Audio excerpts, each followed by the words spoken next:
অপশক্তির বিরুদ্ধে আন্দোলন সংগ্রাম করেছে, কখনোই কোনো স্বৈরাচারের সাথে আপোষ করে নেই।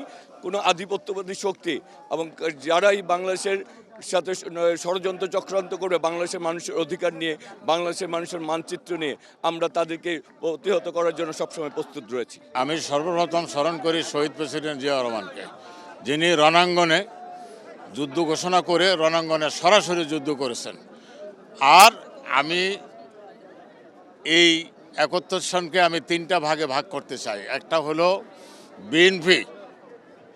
বিএনপির চেয়ারম্যান আপনার শহীদ প্রেসিডেন্ট জিয়া রহমান, উনি রণাঙ্গনে গিয়ে যুদ্ধ করেছেন।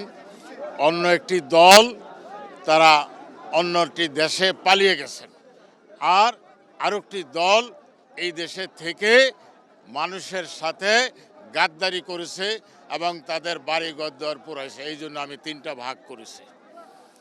আজকে সেই সমস্ত দলগুলো বলে যে যদি আমি ভোটে পাশ করতে পারি তাহলে আমি অনেককেই উমরা হজে নিয়ে যাব।